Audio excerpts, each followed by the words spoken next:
મિત્રો, આજે આપણે આ વિડીયોના માધ્યમથી તલાટીની પરીક્ષાની વાત કરીશું, એ પરીક્ષાની કે જે ગયા રવિવારે પૂરી થઈ ગઈ છે। આ વિડીયોનો હેતુ આ પરીક્ષા આપનાર વિદ્યાર્થીઓને માર્ગદર્શન આપવાનો છે, ખાસ કરીને એવા વિદ્યાર્થીઓનો કે જે આ પરીક્ષામાં સારો દેખાવ નથી કરી શક્યા અને નિરાશ થયા છે અથવા તો એ પરિસ્થિતિમાં અટવાઈ રહ્યા છે। એ વિદ્યાર્થીઓ આ પરિસ્થિતિમાંથી, આ નિરાશામાંથી બહાર નીકળે અને પોતાના જીવનના ભવિષ્યનું સર્જન કરે, એ આ વિડીયોનો હેતુ છે। તો સૌથી પહેલાં તો એ વાત છે કે નિરાશ થવું એ સ્વાભાવિક છે। એ લોકો જ નિરાશ થયા હશે કે જેમણે આ પરીક્ષા માટે શ્રેષ્ઠ પ્રયત્ન કર્યો હશે, આ પરીક્ષા પાસેથી ઊંચી અપેક્ષાઓ રાખી હશે। જે લોકોએ આની તૈયારી નહીં કરી હોય એવા લોકો નિરાશ થવાના નથી। એટલે સૌથી પહેલાં તો તમારી જાતને શાબાશી આપો કે તમે આ પરીક્ષા માટેના શ્રેષ્ઠ પ્રયત્ન કર્યા હતા, તમે આ પરીક્ષા માટેથી અપેક્ષા રાખી હતી અને એમાં તમારી અપેક્ષા પરિપૂર્ણ નથી થઈ, એટલે તમે નિરાશ થયા છો। તમે એવા વિદ્યાર્થીઓ નથી કે જેમણે ફોર્મ ભરવા ખાતર ફોર્મ ભર્યું હતું, અથવા તો જેમણે પરીક્ષા આપવા ખાતર પરીક્ષા આપી હતી, અથવા તો જેમણે મા બાપના દબાણના કારણે પરીક્ષા આપી હતી। મેં એવો પણ એક કિસ્સો સાંભળ્યો કે જ્યાં માતા પિતાના દબાણના કારણે વિદ્યાર્થીએ સંમતિપત્રક ભર્યું, પણ પછી અમુક વિદ્યાર્થીઓ ભેગા થઈને ક્યાંક ફરવા જતા રહ્યા અને હવે પરીક્ષામાં નાપાસ થઈશું ત્યારે આપણે એવું કહી દઈશું કે પરીક્ષામાં અમે નાપાસ થયા, પણ પરીક્ષા આપી નથી એવું આપણે નહીં કહીએ। તો તમે એ વર્ગના નથી, તમે એ વર્ગના છો કે જેમણે આ પરીક્ષા માટે શ્રેષ્ઠ પ્રયત્ન કર્યો હતો, જેમણે વિશ્વાસ રાખ્યો હતો, પરીક્ષા માટે હકારાત્મકતા પણ રાખી હશે અને છતાં પણ સફળ નથી થયા અને એટલા માટે તમે નિરાશ થયા છો। એટલે આ નિરાશાની સ્વાભાવિકતાનો સ્વીકાર કરજો। બીજી વસ્તુ, તમને ઘણા બધા એવા પણ કહેવા વાળા મળશે કે ભાઈ નિરાશા ખંખેરીને હવે ઊભા થઈ જાઓ। તો એ વાત સાચી છે કે નિરાશા ખંખેરીને આપણે ઊભા થવું પડે, પણ નિરાશા એટલી ઝડપથી નથી જતી, એ પણ સ્વાભાવિક છે। એના અનુભવ મને પણ થયેલો છે અને તો એમાં આપણે હું નિરાશામાંથી બહાર શું કામ નીકળી નથી રહ્યો, મારામાં કંઈક ખામી છે એવું વિચારવાને બદલે નિરાશા અને નિરાશાનો જે સમયગાળો છે એની સ્વાભાવિકતાનો સ્વીકાર કરશો તો તમે ઝડપથી નિરાશામાંથી બહાર નીકળી જશો। નિરાશા વિશે હું આ વિડીયોના અંતમાં થોડીક વધારે વાત કરવાનો છે, વિગતે વાત કરવાનો છું, દાખલા સાથે વાત કરવાનો છું। છતાં પણ મને આ તબક્કે એક વસ્તુ યાદ આવી છે, હું તમને કહું છું કે તમને જે આ તમારી જે નિષ્ફળતા મળી છે, અથવા તમે જે અત્યારે તમને લાગે છે કે તમે આ પરીક્ષામાં પાસ નહીં થાવ, તો એના કારણો તપાસવાના અને એમાંથી શું શીખવાનું છે, તમે શીખશો તો તમે જીવનમાં આગળ વધશો અને એની અંદર તમારે શું કરવાનું છે। બીજાની જવાબદારી તમે માનશો કે પરીક્ષા આવી હતી કે પેપર આવ્યું હતું કે વર્ગમાં આમ થયું, એ જો બીજાના દોષો જોવા માંડશો અથવા જોવામાં લાગ્યા રહેશો, બીજાના દોષો હશે અને એ તમને દેખાતા હોય એવું પણ બને, પણ કોઈને કોઈ તબક્કે તમારે બીજાના દોષો મૂકી અને તમે શું કરી શકો, તમારે આ પરીક્ષામાંથી શું શીખવાનું છે એના ઉપર તમે ધ્યાન આપશો, તમે તમારી પરીક્ષા માટે જવાબદારી લેશો, તમે તમારા જીવન માટે જવાબદારી લેશો, તો તમે જીવનનું કોઈ પણ ક્ષેત્ર હશે એમાં સફળ થશો। તમે આ પરીક્ષા આપો કે બીજી પરીક્ષા આપો, એ પરીક્ષામાં સફળ થાવ કે ના થાવ, જો તમારા જીવન માટે તમે જવાબદારી લેવાની ટેવ પાડશો તો જીવનમાં ચોક્કસ સફળ થશો, એમાં કોઈ શંકાને સ્થાન નથી। હવે આપણે વિદ્યાર્થીઓના મનના બીજા કેટલાક પ્રશ્નો લઈએ। તો એક પરીક્ષા કેન્દ્રના અંતર વિશે। તો એ વાત સાચી છે કે પરીક્ષા કેન્દ્રના અંતર ઘણા વિદ્યાર્થીઓને પરીક્ષા કેન્દ્ર સારું એવું દૂર હતું ને એના કારણે વિદ્યાર્થીઓને અગવડ પડી છે અને આપણે પરીક્ષા કેન્દ્રો કેમ જુદા જુદા અંતરે રાખ્યા હતા એની ઘણી બધી વાત કરી છે। છતાં પણ એક સૌથી પહેલાં તો વાત એ કરું કે આ પરીક્ષામાં સફળ થવા માટે 3000 કેન્દ્રો પર સફળ થવું પડે છે અને નિષ્ફળ થવા માટે એક જ કેન્દ્રમાં નિષ્ફળ થવું પડે છે। એટલે આપણે જે પ્રયત્ન કર્યા છે એ 3000 કેન્દ્રો પર સફળ થવા માટે પ્રયત્નો કર્યા છે। એટલે એના કારણે આપણે એક સફળ થવા માટેનું એક જે પરિમાણ હતું એ કેન્દ્રો દૂર રાખવાનું પણ, એ પોતાના જિલ્લામાં કેન્દ્ર નહીં આપવાનું પણ કારણ હતું અને પછી બાજુના જિલ્લામાં પણ ક્યાં ક્યાં આપી શકીએ એ ઘણા બધા પ્રશ્નો હતા, એની હું અત્યારે વિગતમાં જતો નથી। પણ આપણે એ યાદ રાખવાનું છે કે જ્યારે એક મોટી આફત ટળે ને ત્યારે આપણને નાની મુશ્કેલીઓ દેખાવા માંડે છે। આપણી મોટી આફત શું હતી? તો પરીક્ષાનું પેપર ફૂટે નહીં, પરીક્ષા કેન્દ્રમાંથી પણ પેપર બહાર ના જાય અને આખી પરીક્ષા કોઈ પણ કારણસર કેન્સલ ના કરવી પડે, અથવા તો આ પરીક્ષામાં કંઈ ગરબડ થઈ છે ને અમુક લોકો એનો લાભ લઈ ગયા છે એવી કોઈ પરિસ્થિતિ ઊભી ના થાય, એ આપણા માટે સૌથી મહત્ત્વની બાબત હતી અને એના માટે આપણે આ પ્રયત્ન કર્યા છે. એટલે એ વસ્તુ ટળી ગઈ છે એટલે આપણને નાની મુશ્કેલી દેખાય છે. સાથે સાથે આપણે યાદ રાખવું પડશે કે કંઈ પણ મેળવવા માટે કશોક ને કશો ભોગ આપવો પડે છે, કશું મૂલ્ય ચૂકવવું પડે છે. અને આપણે આજે બંને પરીક્ષાઓ આટલા ટૂંકા ગાળામાં સફળતાપૂર્વક લઈ શક્યા છીએ, એમાં ઘણા બધા લોકોએ ભોગ આપ્યો છે, પણ એમાં વિદ્યાર્થી તરીકે તમે પણ એમાં ભોગ આપ્યો છે. અને એ ભોગ આપ્યો છે ત્યારે આપણે આ જગ્યાએ પહોંચ્યા છીએ. જ્યારે આપણે સસ્તી રીતે મૂલ્ય ચૂકવ્યા વિના કશું મેળવવા માગીએ ત્યારે આપણે ગુણવત્તાની અપેક્ષા રાખી શકતા નથી. એટલે આપણે કંઈ પણ પ્રાપ્ત કરવા માટે કોઈને કોઈ ભોગ આપવો પડે છે. હવે આ ભોગ બીજા કોણે આપ્યો છે એની વાત કરું તો અમારા માટે પણ આ પરીક્ષા આટલા ટૂંકા ગાળામાં 2 પરીક્ષાઓ, આટલી મોટી 2 પરીક્ષાઓ લેવી સહેલી નહોતી. અમે પણ ઘણા બધા રિસ્ક લીધા છે, ઘણી બધી વસ્તુઓ એડવાન્સમાં કરી છે, ત્યારે અમે આ તબક્કે પહોંચ્યા છીએ. પણ આ માત્ર અમારી વાત નથી. અમે તો 25 જણની ટીમ છીએ તલાટીની, મતલબ પંચાયત પસંદગી મંડળની, અને અમારા જે લોકરક્ષક અને PSI ભરતી બોર્ડના લોકો પણ અમારી સાથે સતત મહેનત કરતા રહ્યા છે. તો એ લોકો પણ 10, 12, 15 લોકોની ટીમ છે. એટલે અમે બધા મળીને 35-40 લોકો માટેની અમે લોકોએ તો મહેનત કરી જ છે. પણ આ અમારી એકલાની વાત નથી. આ પરીક્ષાની અંદર 65 થી 70 હજારની ફોજે કામ કર્યું છે. અને જ્યારે અમે જુનિયર ક્લાર્કની પરીક્ષા 9મી તારીખે અને આ તલાટીની પરીક્ષા 23મી તારીખે અમે જ્યારે આયોજન કર્યું ત્યારે વિકાસ કમિશનર શ્રી સંદીપ કુમારનો મને ફોન આવ્યો કે સર આમાં ઘણા બધા લોકો રજા માગે છે અને મતલબ તો મારે એને રજા ક્યારે આપવી. ત્યારે મેં એમને એમ કહ્યું, એટલે બધા જ આખું તંત્ર, ખાસ કરીને DDO, ડેપ્યુટી DDO કે જે બહુ સિનિયર અધિકારીઓ છે કે જેમને બહુ સહેલાઈથી રજા મળતી નથી, તો મેં એમને એમ કહ્યું કે તમે 23 તારીખ પછી એમને રજા આપજો. પછી 23મીની પરીક્ષા 30મીએ ગઈ, એટલે પછી 30મી પછી રજા આપવાની, અને છેવટે પરીક્ષા 7મીએ ગઈ. એટલે અને એવું જ શિક્ષકોને થયું. 30મી તારીખે એમનું વેકેશન પડ્યું અને છતાં 7મી તારીખે સૌથી મોટી ફોજ જે છે શિક્ષકોની ફોજ છે. આ પરીક્ષા લીધી છે એમાં સૌથી મોટું યોગદાન છે શિક્ષણ વિભાગનું છે. એટલે એ લોકો પણ એમના વેકેશન દરમિયાન આવીને આ પરીક્ષા એમણે લીધી છે. એટલે એમણે પણ ભોગ આપ્યો છે. આપણે આ 2 પરીક્ષા, નહીંતર આ પરીક્ષા આપણે મેમાં ના લીધી હોત તો જૂનમાં વરસાદના કારણે આપણે આ પરીક્ષા ના લઈ શકીએ, એટલે ફરી ઓક્ટોબરમાં ગઈ હોત. એટલે જ્યારે આપણે આવી કોઈ સફળતા મેળવવી હોય તો આપણે ભોગ આપવો પડે છે. એવું જીવનમાં આપણે હંમેશા જોઈએ છીએ. અને હું તમારો ખાસ આભાર માનું છું કે આપણે આ જે બધું કરવું પડ્યું એમાં તમે સામેલ થયા અને તમે આ પરીક્ષા આપી. અને મેં ઘણા બધા વિદ્યાર્થીઓ, જે દિવસે તમે પરીક્ષા આપવા ગયા ત્યારે પણ તમને લાંબા અંતરે જવું પડ્યું અને પરીક્ષા પૂરી થયા પછી તમે બસ સ્ટેશનમાં રાહ જોતા હો, આટલી મોટા પ્રમાણમાં લોકોની મુસાફરી કરવાની હોય ત્યારે બસો પણ તરત ઉપલબ્ધ ના થાય, ત્યારે તમે બસ સ્ટેશનમાં રાહ જોતા હોય, ત્યારે પણ ઘણા બધો એવો મોટો વર્ગ છે કે જેણે એમ કીધું છે કે ના, આ પરીક્ષા સરસ રીતે થઈ, એ માટે અમે તમારો આભાર માનીએ છીએ. સ્વૈચ્છિક સંસ્થાઓનો આભાર માનીએ છીએ. જેણે અમારા માટે કામ કર્યું છે એનો આભાર માનીએ છીએ.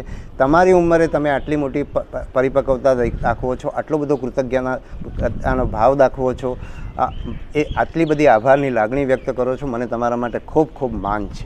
મારી તમને સલામ છે. તો હવે આપણે બીજા પ્રશ્ન તરફ આવીએ. બીજો પ્રશ્ન છે કે આ પરીક્ષાનું પેપર GPSC અને UPSC જેવું હતું અને તલાટીની પરીક્ષા જેવું પેપર નહોતું. તો તમને કદાચ ખ્યાલ નહીં હોય કે શ્રી દિનેશ દાસા GPSCના ચેરમેન તરીકે આજથી 1 વર્ષ પહેલાં નિવૃત્ત થયા અને એના પહેલાં 6 વર્ષ સુધી એ ચેરમેન તરીકે રહ્યા. અને એમણે જ્યારે પહેલી GPSC વર્ગ 1-2ની પરીક્ષા લીધી ત્યારે તમે આજે જે પ્રતિક્રિયા આપી રહ્યા છો એવી જ પ્રતિક્રિયા વિદ્યાર્થીઓએ ત્યારે કરી હતી. અને મને જ્યાં સુધી થોડું યાદ છે એ પ્રમાણે એ વખતે જે પેપર એમનું 32 પાનાનું નીકળતું હતું એ કંઈક એનાથી ડબલ કે 84 પાનાનું પેપર એમના વખતમાં નીકળ્યું હતું. અને ત્યારે બધા લોકોએ આવો જ પ્રતિસાદ આપ્યો હતો. અને આજે એ GPSCનું ધોરણ બન્યું છે. આજે તમે એમ કહી રહ્યા છો કે આ જે તલાટીનું પેપર છે એ GPSCનું પેપર હતું, GPSC જેવું પેપર હતું. એટલે આજે GPSCમાં એવું પેપર નીકળે તો વાંધો નથી, કારણ કે એમણે એક આખું વ્યવસ્થા ઊભી કરી છે, આખી એક ધોરણ ઊભા કર્યા છે. જે ધોરણો હતા એ ધોરણો એમણે બદલ્યા છે અને એ ધોરણો આજે સ્થાપિત થઈ ગયા છે કે GPSCની પરીક્ષા આવી જ હોવી જોઈએ. અને હું અપેક્ષા એવી રાખું છું કે આવનારા સમયમાં જો અમે બધા જ આવો પ્રયત્ન કરીએ તો ગુજરાતની બધી પરીક્ષાઓના ધોરણો આવા હોવા જોઈએ અને ઘણા બધા રાજ્યોની અંદર આવા ધોરણો છે અને એટલા જ માટે ઘણા બધા રાજ્યોના અધિકારીઓ આપણે ત્યાં પરીક્ષાની અંદર પરીક્ષા આપીને સફળ થાય છે, કારણ કે એના ધોરણો એવા ઊંચા છે. એના કારણે જીપીએસસી ક્લાસ 1-2ની અંદર આપણા રાજ્યના બહારના વિદ્યાર્થીઓ પણ આવે છે, કારણ કે એ લોકોને ત્યાં પણ એ સ્ટાન્ડર્ડ છે. આજે શ્રી દાસાએ જે સ્ટાન્ડર્ડ સ્થાપિત કર્યા, જે ધોરણો સ્થાપિત કર્યા, એના પરિણામે ગુજરાતનો વિદ્યાર્થી આત્મવિશ્વાસપૂર્વક આ પરીક્ષા યુપીએસસીની આપતો થયો છે. એ પણ એક, અને હું એવી પણ મતલબ મને એમ લાગે છે કે જો સતત આ દિશામાં પ્રયત્ન થાય તો કદાચ આજે તલાટીની પરીક્ષા આપનારો વિદ્યાર્થી પણ યુપીએસસીની પરીક્ષા અને જીપીએસસીની પરીક્ષા અને બીજા રાજ્યોમાં પણ આપણો વિદ્યાર્થી પરીક્ષા આપતો થાય એવી સજ્જતા આપણા રાજ્યમાં વિકસશે. આ વિશે મારે આગળ ઘણી બધી વાત કરવી છે, એટલે આજે હું આ વિષય વિશે બહુ છણાવટ કરવાનો છું, પણ જેમ જેમ મારી સામે મુદ્દાઓ આવે છે એમ તમને વાત કરું છું. તો અત્યારનો જે સમય છે એ આંગળીના ટેરવે માહિતી છે, અથવા તો હું એના વિશે વાત કરું એ પહેલાં હું પણ મારી વાત કરું કે જ્યારે હું યુપીએસસીની પરીક્ષા આપવા માંડ્યો ત્યારે મારી પાસે સૌથી મોટું પ્રશ્ન હતો કે માહિતી આધારિત શિક્ષણ. એટલે હું કદાચ ચાલો એની વાત વિગતે આગળ કરું છું, પણ અત્યારની જે પરીક્ષાની વાત કરું તો આજે માહિતી આંગળીના ટેરવે છે, બરાબર. અને આપણે બધા ગોખણ પદ્ધતિથી તૈયારી કરીને પરીક્ષા આપવા ટેવાયેલી છે. ને ગુજરાતની શિક્ષણની મોટાભાગની આપણી શાળાની પરીક્ષાઓ અને કોલેજની પરીક્ષાઓ મોટાભાગે આ રીતે થઈ રહી છે. અને આજે હું કેટલાક એવા વિદ્યાર્થીઓને ઓળખું છું કે જેમણે કોલેજનું શિક્ષણ એટલા માટે છોડી દીધું કે એમાં કશું વિચારવાનું રહેતું જ નથી.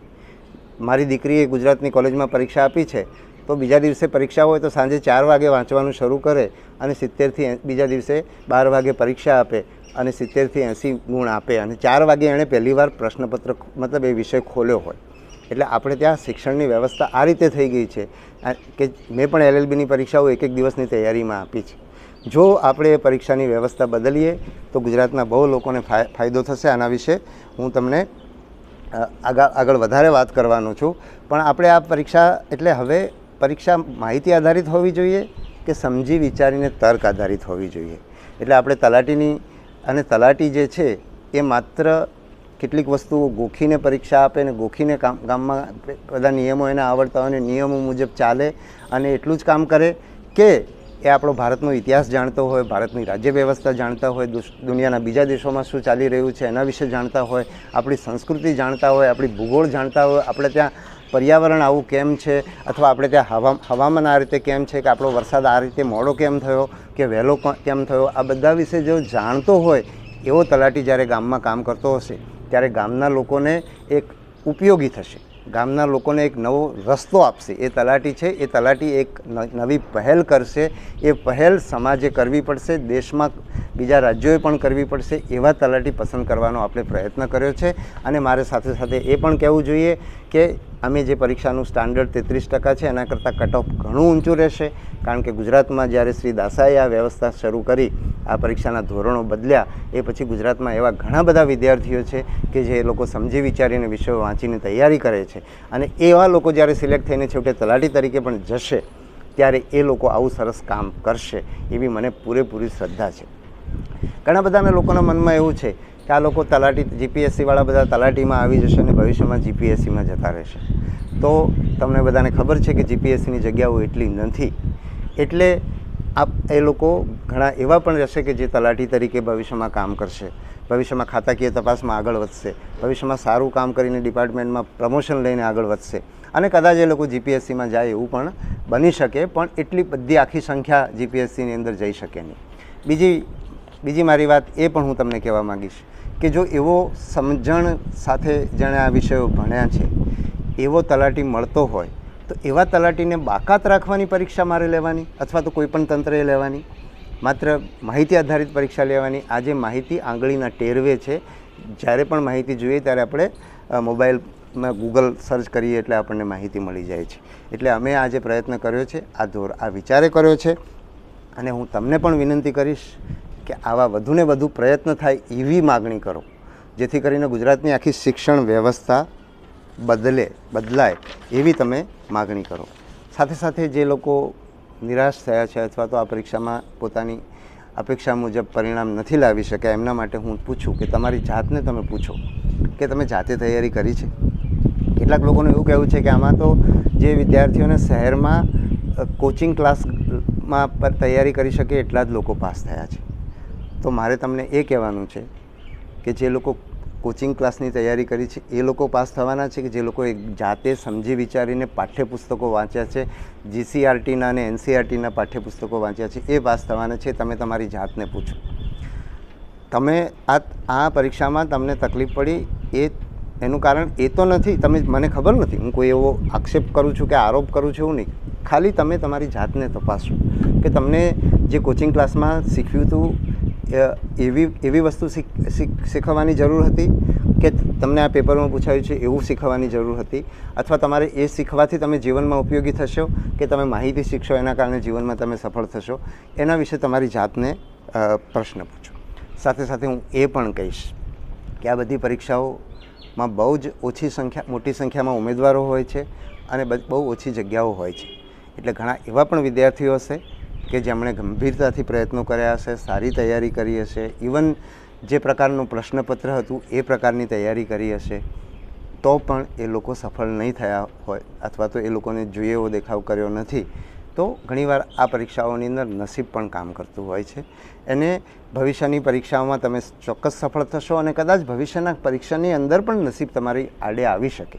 બરાબર છે. તમે જે તૈયારી કરી હોય એ પ્રકારના પ્રશ્નો ના પૂછાય અને તમે આ પરીક્ષામાં ભવિષ્યની પરીક્ષામાં પણ સફળ ના થાવ. પણ એટલું ચોક્કસ કહીશ કે જો તમે સમજ આધારિત જ્ઞાન પ્રાપ્ત કર્યું હશે તો તમે જીવનના જે પણ ક્ષેત્રમાં કામ કરતા હશો, બલકે તમે આ પરીક્ષાથી તલાટી બનીને જે કરવાના હતા એનાથી વધારે સારું અને મોટું કામ તમે સમાજની વચ્ચે કરી શકતા હશો. અને તમે આ સ્પર્ધાત્મક કદાચ આ પરીક્ષા કે ભવિષ્યમાં આવનારી બીજી પરીક્ષાઓમાં પાસ થાવ કે ના થાવ, પણ તમે જીવનની પરીક્ષામાં ચોક્કસ પાસ થશો, એમાં મને કોઈ શંકા જણાતી નથી. હવે આજે થોડીક મારે ગુજરાતની શિક્ષણ વ્યવસ્થાની પણ વાત કરવી છે. જે શિક્ષણ વ્યવસ્થામાં હું ભણ્યો છું, જે શિક્ષણ વ્યવસ્થામાં મારા પિતા મારા દાદા પણ ભણ્યા હશે અને જે શિક્ષણ વ્યવસ્થાથી તમે પણ ભણ્યા છો.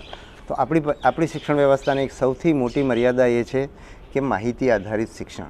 એટલે ઘણા બધા આપણા પાઠ્યપુસ્તકો તો પાવર પોઈન્ટ પ્રેઝન્ટેશન જેવા છે જેમાં માત્ર મુદ્દાઓ લખ્યા હોય અને આપણી પરીક્ષાઓ પણ એ જ રીતે થાય છે. એટલે મને જ્યારે મેં UPSC આપી ત્યારે સૌથી પહેલાં મને જે તકલીફ પડી ને એ આ શિક્ષણ વ્યવસ્થાની તકલીફ પડી. એટલે હું એ વખતે એવું કહેતો કે યુનિવર્સિટી શિક્ષણ વ્યવસ્થામાંથી બહાર નીકળીને UPSC શિક્ષણ વ્યવસ્થા, ત્યારે મારી એટલી મોટી સમજ નહોતી. ત્યારે તો હું એવું જ સમજતો હતો કે આ યુનિવર્સિટીની માહિતી આધારિત શિક્ષણ વ્યવસ્થા હોય છે અને UPSCની સમજ આધારિત શિક્ષણ વ્યવસ્થા હોય છે. પણ પછી જેમ જેમ હું બહાર ગયો અને બધું જોતો થયો ત્યારે મને ખબર પડી કે આજે હું યુનિવર્સિટીની શિક્ષણ વ્યવસ્થા કહું છું એ ગુજરાતની શિક્ષણ વ્યવસ્થા છે.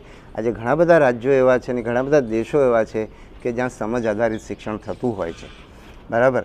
એટલે આપણે ગુજરાતની શિક્ષણ વ્યવસ્થા અને મને UPSCની સાથે સાથે હું એ પણ વાત કરું કે મારા IPSના તાલીમ દરમિયાન અમારા વર્ગની અંદર કોઈક વક્તા કંઈક મુદ્દો મૂકે ને એટલે મારા મિત્રો આમ સવારે આઉટડોર તાલીમમાંથી ઊંઘતા હોય ને એમાંથી આમ ફટ દઈને જાગીને એની સામે એક તર્ક રજૂ કરે અથવા એના પક્ષમાં એક તર્ક રજૂ કરે.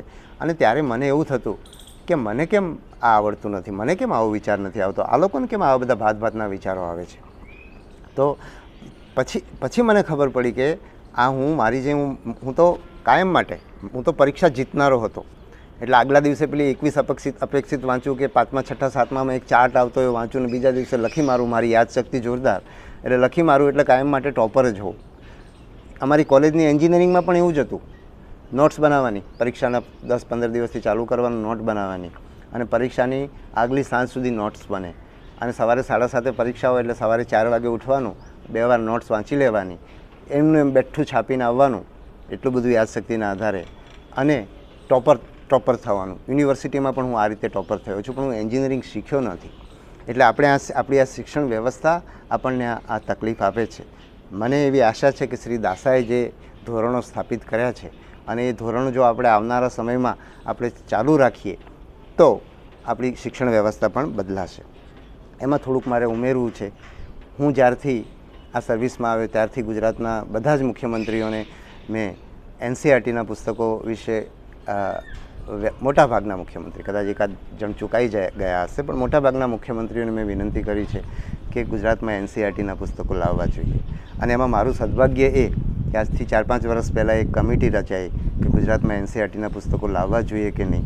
એ સમિતિમાં હું સભ્ય હતો અને એમાં બહુ સરસ બધા શિક્ષણ સાથે સંકળાયેલા અનુભવી લોકો એમાં ચર્ચામાં, મિટિંગમાં અમે લોકો હતા. અને એમાં મેં બહુ આગ્રહ કર્યો. ત્યારે ખાસ કરીને ગુજરાતનો એટલે એનસીઈઆરટીના પુસ્તકો માટે મેં આગ્રહ કર્યો. એટલે ખાસ કરીને ગુજરાતના જે પાઠ્યપુસ્તક મંડળ સાથે સંકળાયેલા લોકો હતા એમણે કહ્યું કે નાના ગુજરાત જેવા પુસ્તકો ક્યાંય નથી ને એટલે ત્યારે મેં કહ્યું કે અમે લોકો એનસીઈઆરટીની ના પુસ્તકો વાંચીને યુપીએસસી પાસ થયા છીએ અને આજે પણ લોકો એનસીઈઆરટીની પરીક્ષા આપીને યુપીએસસી નીટ અને JEE પાસ કરતા હોય છે. અને ગુજરાતના લોકો આજે વધુને વધુ લોકો સીબીએસઈ બોર્ડની પરીક્ષા મતલબ શાળાઓ તરફ વળી રહ્યા છે. પણ કમનસીબી એ છે કે એવી શાળાઓની ફી ઊંચી હોય છે, ખાસ કરીને ખાનગી શાળાઓ હોય છે અને જેની પાસે પૈસા છે એ જ લોકો ત્યાં એ શાળાઓમાં દાખલ થઈ શકતા હોઈએ છીએ. તો ગુજરાતના ગરીબ બાળકોનો શું દોષ કે એમને એનસીઈઆરટીના પુસ્તકો ના મળે.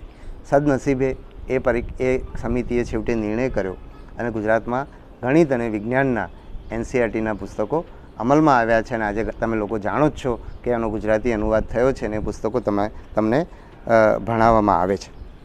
પણ માત્ર પુસ્તકોથી પરિસ્થિતિ બદલાતી નથી. આખી શિક્ષણ વ્યવસ્થા બદલવી પડે અને ખાસ કરીને એટલે કે એ પાઠ્યપુસ્તકમાંથી તમે માત્ર માહિતી યાદ રખાવો છો વિદ્યાર્થી પાસે અને પછી પરીક્ષામાં પૂછો છો કે એ માહિતીની પાછળનો તર્ક શું છે એ પૂછો છો, એ જ વિદ્યાર્થીને શીખવો છો, એના જીવનમાં એ વસ્તુ ક્યાં આવે છે એ વિદ્યાર્થીને શીખવો છો અને એના આધારે તમે પ્રશ્ન પૂછો છો, ત્યારે વિદ્યાર્થીને એ વિષયનું જ્ઞાન પ્રાપ્ત થાય છે. મેં તમને આઈપીએસનો મારા તાલીમનો અનુભવ કીધો, એવો મારી દીકરી સાથેનો પણ મારે અનુભવ કહેવો છે કે એને ઘણીવાર હું આ બધા વિષયો વાંચતી જોઉં ને, જ્યારે 7મું 8મું 9મું 10મા ધોરણની અંદર પણ જ્યારે એ વિષયો વાંચતી હોય ત્યારે મને એમ થાય કે હું આખી આ જ એનસીઈઆરટીના પુસ્તકો મેં વાંચ્યા અને એના આધારે મેં યુપીએસસી પરીક્ષા આપી અને મેં આ પરીક્ષા પાસ પણ કરી લીધી, છતાં મારી દીકરીને જે વસ્તુ ઉપર ધ્યાન જાય છે એ વસ્તુ તરફ મારું ધ્યાન કેમ નથી જતું? તો એનું કારણ એ હતું કે હું એ શિક્ષણ વ્યવસ્થામાંથી આવ્યો છું કે જ્યાં એનાલિસિસ કે જેને વિશ્લેષણ કહીએ એ શીખવવામાં જ નથી આવ્યું. એટલે આ આપણી અને મારી દીકરી કેન્દ્રીય વિદ્યાલયમાં ભણી છે એટલે ત્યાં આખી શિક્ષણની વ્યવસ્થા જુદી હતી. અંગ્રેજીનો એક પણ સ્પેલિંગ એણે ક્યારેક શીખ્યો નથી અને અંગ્રેજીનું વ્યાકરણ પણ ક્યારેય શીખી નથી અને અંગ્રેજી લખતા અને બોલતા એટલે ભાષા ઉપર એની બહુ સારી પકડ છે. તો એ આ શિક્ષણ વ્યવસ્થાનું પરિણામ છે. એટલે હું જે આપણે એનસીઈઆરટીના પુસ્તકોની વાત કરી એના વિષય તરફ પાછો આવું તો જ્યારે એનસીઈઆરટીના પુસ્તકો ગણિત અને વિજ્ઞાનના અમલમાં મૂકવાનું નક્કી થયું ત્યારે એ જે સમિતિમાં એક વિજયભાઈ મહેતા કરીને, જો હું એમની અટક જો ભૂલતો ના હોતો, સુરતના એક શિક્ષક અને મને તે ખ્યાલ છે ત્યાં સુધી ભૂલકા ભવન સાથે સંકળાયેલી એક શાળાના એ કદાચ આચાર્ય, તો મને આ એનસીઈઆરટીના પુસ્તકો નક્કી થયા ને એટલે મને મહિને 2 મહિને તરત ફોન કરે, મહિને 2 મહિને ફોન કરે કે સાહેબ કંઈક આની તાલીમનું કંઈક કરો, નહીંતર આપણા શિક્ષકો આ એનસીઈઆરટીના પુસ્તકો પણ પહેલાં ગુજરાતના પાઠ્યપુસ્તક મંડળના પુસ્તકો જે રીતે ભણાવતા હતા એ જ રીતે ભણાવશે અને એવી જ માહિતી આધારિત પરીક્ષા લેશે, કંઈક તાલીમની વ્યવસ્થા તમે કરો. અને મેં મારાથી બનતા બધા પ્રયત્નો કર્યા પણ એટલીસ્ટ એ વખતે હું સફળ નહોતો થયો. મને આજે ખબર નથી કે ગુજરાતમાં એમાં કંઈ ફેરફાર થયો છે એનસીઈઆરટીના પુસ્તકો આવ્યા પછી કે આજે પણ માહિતી આધારિત ભણાવીએ છીએ અને માહિતી આધારિત આપણે વિદ્યાર્થીઓને પૂછીએ છીએ. સાથે સાથે હું એ પણ કહીશ કે માત્ર ગણિત અને વિજ્ઞાનના જ પુસ્તકો કેમ એનસીઈઆરટી આધારિત, ઇતિહાસ, રાજ્યશાસ્ત્ર, અર્થશાસ્ત્ર, ભૂગોળ, આ બધા જે વિષયો છે એ વિષયો કેમ એનસીઈઆરટીના પુસ્તકો નહીં? અને હું તો ત્યાં સુધી માનું છું કે આપણા જે મેં તો કેમ્બ્રિજ અને ઓક્સફર્ડના પણ પુસ્તકો જોયા છે, તો મને એનસીઈઆરટી જેટલા સારા પુસ્તકો મેં આજ સુધી નથી જોયા. કદાચ એ મારો પક્ષપાત પણ હોઈ શકે, પણ મને તો એવું લાગે છે, આ મારો અભિપ્રાય છે અને મારો દૃષ્ટિકોણ છે. એ દૃષ્ટિકોણ સાચો છે એવું હું આગ્રહ નથી કરતો, પણ હું આ એનસીઈઆરટીના પુસ્તકો ઇતિહાસ, રાજ્યશાસ્ત્ર, અર્થશાસ્ત્ર, ભૂગોળ એટલે કે એવા વિષયોમાં પણ એનસીઈઆરટીની વાત હું શું કામ કરું છું? તો આજે યુપીએસસી, નીટ અને JEE આપનારા વિદ્યાર્થીઓ પણ આ જ પુસ્તકો વાંચે છે અને આજે ગુજરાતના ઘણા બધા વિદ્યાર્થીઓએ નીટ માટે અને JEE માટે એનસીઈઆરટીના પુસ્તકો આધારિત ભણવા માટે કોચિંગમાં જવું પડે છે અને એક સામાન્ય ગરીબ વિદ્યાર્થીને એ કોચિંગમાં જવા માટેની એની પાસે પૈસા નથી હોતા. એટલા માટે પણ મતલબ અને યુપીએસસી જેવી પરીક્ષાઓ કે બીજા રાજ્યોના પસંદગી બોર્ડ છે એની અંદર પણ જો આપણો વિદ્યાર્થી પરીક્ષા આપે એવું કરવું હોય તો આપણે બધા પુસ્તકો એનસીઈઆરટીના કરવા જોઈએ. અને આ જે વિષયો છે માત્ર ગણિત અને વિજ્ઞાન મહત્ત્વનું, કારણ કે આપણે તો લોકો ડૉક્ટર અને એન્જિનિયર, કારણ કે આપણે તો બધા કોમર્શિયલ માણસો છીએ, એટલે જેની અંદર પૈસા ગણી શકાય, જેમાં સારી નોકરી મળે અથવા સારો ધંધો થઈ શકે એ જ વિષયની આપણે વાત કરતા હોઈએ છીએ. પણ યાદ રાખીએ કે ઇતિહાસ, રાજ્યશાસ્ત્ર, અર્થશાસ્ત્ર, ભૂગોળ જેવા વિષયો ભણેલા લોકો જ આપણી ઉપર રાજ કરતા હોય છે, કારણ કે આ વિષયો જ આપણને જીવનને અખિલાઈથી સમજાવે છે. એટલા માટે હું ફરીવાર આગ્રહ કરીશ કે ગુજરાતની અંદર આ બધા પુસ્તકો પણ એનસીઈઆરટીમાંથી આવે, એનો સરસ મજાનો અનુવાદ થાય. અને જેમ આપણે યુપીએસસીની કે અત્યારે ગુજરાતમાં જીપીએસસીની પરીક્ષા અથવા તો અન્ય રાજ્ય પરીક્ષા બોર્ડો જે રીતે પરીક્ષા લે છે એ રીતે અન્ય રાજ્ય પરીક્ષા બોર્ડની વાત નથી કરી રહ્યો, પણ પસંદગી બોર્ડ જે પરીક્ષાઓ લેતા હોય છે, જે સમજ આધારિત પરીક્ષા હોય છે, એવી પરીક્ષા ગુજરાતની શાળાઓમાં પણ થાય, કોલેજોમાં પણ થાય, એ રીતે ભણાવવામાં આવે ને એ રીતે પરીક્ષા લેવામાં આવે. મારી સાથે સાથે એ પણ કહેવું છે, જ્યારે આપણે એમ કહી દઈએ ને કે ભાઈ તલાટી જેવું જ પેપર હોવું જોઈતું હતું, ત્યારે આપણે આપણી જાતને પછાત રાખી રહ્યા છીએ. આપણે જે સમય સાથે કદમ મેળવવાનો છે, આપણા બીજા રાજ્યો સાથે જે સ્પર્ધા કરવાની છે, એમાં આપણે પાછળ રહી રહ્યા છીએ. આવી વખતે મને એક દાખલો આપવાનું મન થાય છે. શ્રી મોરારજી દેસાઈની આત્મકથામાંથી કદાચ અમે વસ્તુ સાંભળી છે. જ્યારે આઝાદી આવી પછી તરતનો કદાચ 1948-49નો સમય છે, જ્યારે કદાચ મુંબઈ રાજ્યમાં કોઈ મોટા મંત્રી હતા અથવા તો મુખ્યમંત્રી હતા, એ વખતની આ વાત છે કે મુંબઈની અંદર એમણે સાયકલ રિક્ષાઓ બંધ કરી અને ઓટો રિક્ષા શરૂ કરી. ત્યારે સૌથી મોટો વિરોધ એ થયો કે આનાથી ગરીબ લોકોને એની રોજી જતી રહેશે. ત્યારે એમણે એમ કહ્યું કે આ સાયકલ રિક્ષાવાળા છે ને ઓટો રિક્ષાના માલિક બનશે, એવો બદલાવ આવશે. અને આજે પણ આપણે જોઈએ છીએ કે મેં તો મારા જન્મથી ક્યારેય ગુજરાતની અંદર સાયકલ રિક્ષા જોઈ નથી, અને મેં એ પછી ઘણા બધા રાજ્યોમાં જોઈ છે, અને આજે પણ ઘણા બધા રાજ્યોમાં હશે. એટલે આપણે માત્ર માહિતી આધારિત પરીક્ષા હોવી જોઈએ એમ માનીને આપણી જાતને વંચિત ના રાખીએ, બલકે આપણે આપણા દેશના બીજા રાજ્યો સાથે અને સીબીએસસી સાથે સ્પર્ધા કરી અને આપણે પણ સમજ આધારિત શિક્ષણ મેળવવાની માગણી કરીએ. અને હું તો એમ કહીશ કે અમે પરીક્ષા બોર્ડ તરીકે નિષ્ફળ જઈએ તો અમારી પાસે પણ એવી માગણી કરો કે આવું માહિતી આધારિત શું પૂછો છો, એ તો ગૂગલમાં પણ મળી જાય છે. એટલે આવી અપેક્ષા હું વિદ્યાર્થીઓ પાસે રાખું છું. અને ગુજરાતના વિદ્યાર્થીઓને તમારી સાથે વાત કરું છું ત્યારે મેં હંમેશા જોયું છે કે તમે મારી વાતની અંદર મારી વાતને સમજવાનો પ્રયત્ન કર્યો છે. અને હું એમ કહીશ કે મારી વાત સાથે સંમત થવાની જરા પણ જરૂર નથી, કારણ કે એ મારો દૃષ્ટિકોણ છે. તમને તમારો દૃષ્ટિકોણ હોઈ શકે છે, પણ તમે જે કંઈ તમારો દૃષ્ટિકોણ બનાવો ને એ તમે સમજી વિચારીને બનાવો. કોઈ મારા અભિગમ, હું જે વાત કરું છું એમાંથી એને તમે સમજવાનો પ્રયત્ન કરો, પછી તમે તમારો અભિગમ રાખો. મારા અભિગમમાં મારી સાથે સંમત થવાની જરા પણ જરૂર નથી, બલકે સમજી વિચારીને મારી સાથે અસંમત થશે એવા લોકો મારા માટે બહુ જ પૂજનીય લોકો છે એવા. હવે હું છેલ્લી વાત કરીશ નિરાશ થયેલા વિદ્યાર્થીઓ માટે. તો મારે એ કહેવાનું છે, અગાઉ કીધું એમ નિરાશા સ્વાભાવિક છે, નિરાશા થોડીક લાંબી ટકે એ પણ સ્વાભાવિક છે. એ બંનેનો જ્યારે સ્વીકાર કરશો અને મેં આગળ કીધું એમ જો જવાબદારી લેશો, એમ તમારી નિરાશા ઓછી થતી જશે અને એમ તમે ઝડપથી એમાંથી બહાર નીકળીને તમારો રસ્તો કોતરશો. તમારા માટે આ ઘડી છે તમારા ભવિષ્યનું સર્જન કરવાની. તમે આ મોમેન્ટ, આ ક્ષણે જે નક્કી કરશો ને એના આધારે તમે જીવનમાં શું હશો. તમે જીવનમાં તલાટી હશો કે ડેપ્યુટી કલેક્ટર હશો કે આઈએએસ અધિકારી હશો કે આઈપીએસ અધિકારી હશો કે તમે ગુજરાતમાં તમે પંચાયતના પ્રમુખ હશો કે તમે પંચાયત મંત્રી હશો કે મુખ્યમંત્રી હશો કે વડાપ્રધાન હશો કે કોઈ સાધુ હશો કે સંત હશો કે કોઈ મોટા સારા વક્તા હશો કે મોટું સમાજ કાર્ય કરનારા લોકો હશો. એનો આધાર તમે આ ક્ષણે શું નક્કી કરો છો એના પર છે. તમે શું જવાબદારી લો છો એના પર છે. અને જ્યારે તમને અને આવું થાય ત્યારે વિદ્યાર્થીને એમ થાય કે મારો દરવાજો બંધ થઈ ગયો, હવે તો મારા માટે બીજું કોઈ શક્ય નથી. હું તો મારી ઉંમર વય મર્યાદા પણ પૂરી થઈ ગઈ છે, એટલે હવે તો હું સ્પર્ધાત્મક પરીક્ષા પણ નથી આપવાનો. અને હું આ સમજી શકું છું. જે દિવસે હું આઈપીએસમાં પસંદ થયો ત્યારે હું રડ્યો હતો, કારણ કે એના પછી 5મો પ્રયત્ન નહોતો અમારા વખતમાં, બરાબર છે. તો હું એ વસ્તુ સમજી શકું છું. પણ જ્યારે એવું થાય ત્યારે આપણને દરવાજા બંધ થઈ જતા લાગે એ સમજી શકાય છે.